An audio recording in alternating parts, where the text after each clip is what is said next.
Hecarim is a picker ban champ in patch 6.12, and I'm about to tell you why.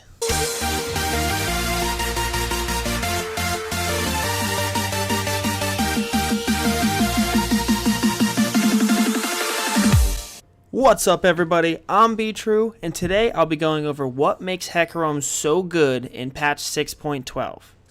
Now the question of this video is going to be, have you played Hecarim this patch, and what do you think about his carry potential? And also, if this video gets 15 likes, I'll make a full gameplay commentary with Hecarim for you guys to see. And as always, if you like the content of this video, please support me by hitting that subscribe button.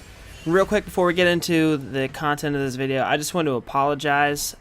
So last week was actually my birthday, and then I went on vacation with my family, so sorry for the lack of content. I'm going to try and pick it back up and get some videos back out to you guys as fast as possible. But without further ado, let's get into the video. Now, in my opinion, what makes Hecarim so good this patch is he has such a versatile build path.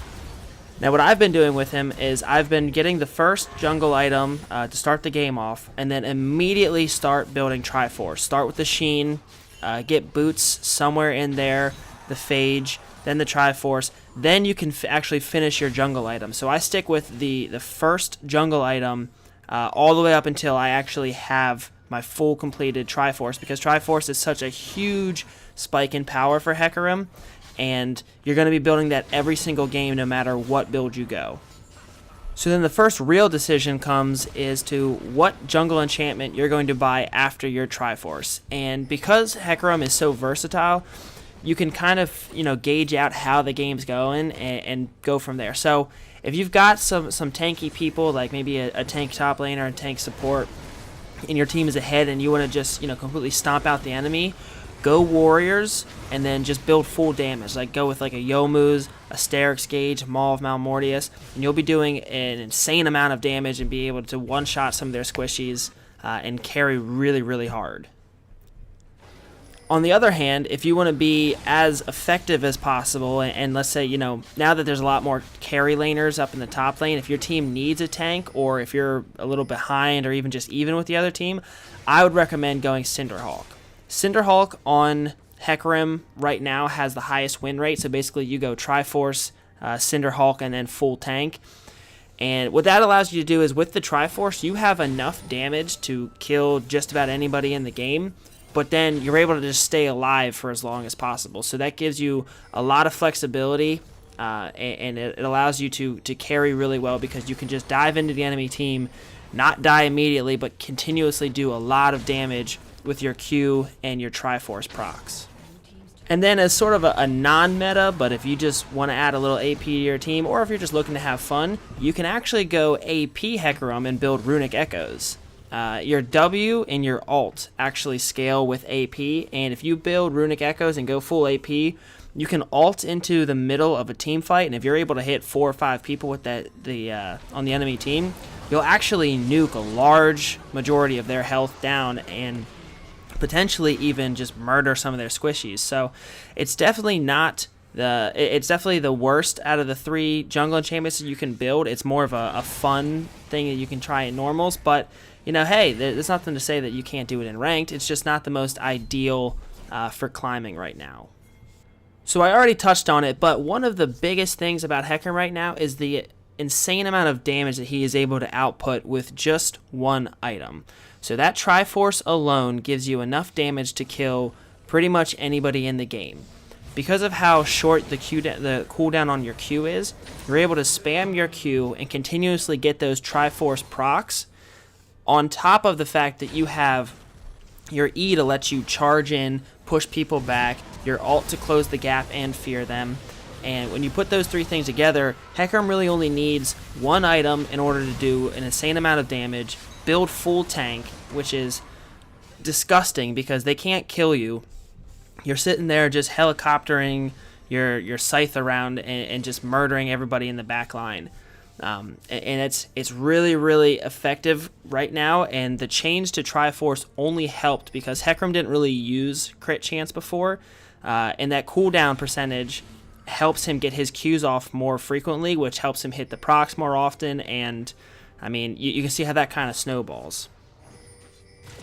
And speaking of snowballs, Hecarim is one of the snowballiest champs in the game. I mean, when you play this champion, you actually want to be very greedy and take kills from your laners. Unless you already have like a fed, laner who's a very carry reliant champion, you want to take those kills. You are basically an assassin that can be really tanky, so you won't get blown up immediately. You can do pretty much just as much damage as they can, and you will be more effective when all hell breaks loose. So I play a very greedy style where I take the kills, I try and kill steal, I try and get as much gold as possible so that I can snowball, because when I snowball, if I can get to 5-0 or 6-0 as Hecarim, I know the game's over, because I'm going to do so much damage and be unkillable, and I will carry my team the rest of the game.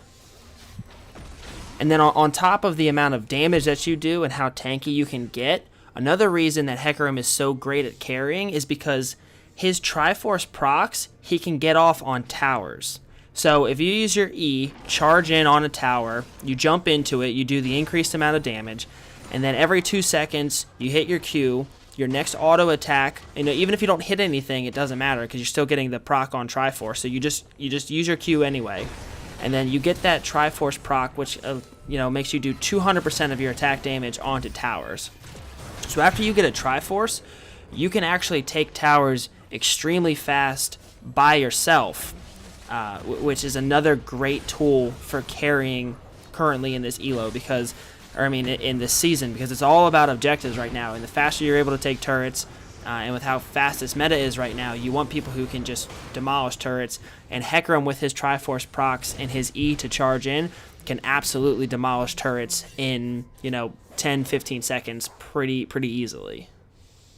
Now when you're playing as Hecarim, you want to look to get picks. Anytime that you can get behind somebody and use your E to push a squishy or important target back into your teammates, that's going to be the best thing that you can do. So when you're ganking, come in from behind, try and push them more into the middle of the lane so that they don't have a way to escape, and then you can use your ult if they flash or if they have some sort of a dash or something, ult behind them, and then you'll fear them back into the middle again. So you can E to push them in the middle, they use their dash or their flash to get behind you, then you ult behind them again, and it'll fear them back into the middle of the lane. So you can actually push them back into the middle of the lane twice on your ganks. And finally, for team fights, what you want to do is, if you have somebody with a real good hard engage on your team, like let's say, a Blitzcrank, a Nautilus, maybe even, I don't know why you, maybe, have a Volibear top, unless you have a few tanky items, you don't always want to just charge headlong into the team. So one thing I like to do is try and let things, set up, wait for someone to get out of position, and then what I'll do is, if we have somebody who has a hard engage, I'll let them engage first and then go in. Otherwise, if I'm the engage on my team, I'll hit the E, your charge, so you start charging up. I will get as close to the enemy team as possible, and then ult behind them. So you try and get behind the squishies, and then use the E that I still have running to push someone squishy into the front line. Now, depending on how tanky you are, you might take a lot of damage doing this, and hopefully you gotta hope that they don't have hard CC, because if they do have hard CC, this isn't gonna work, because they can stun you and blow you up immediately before you can pull this off.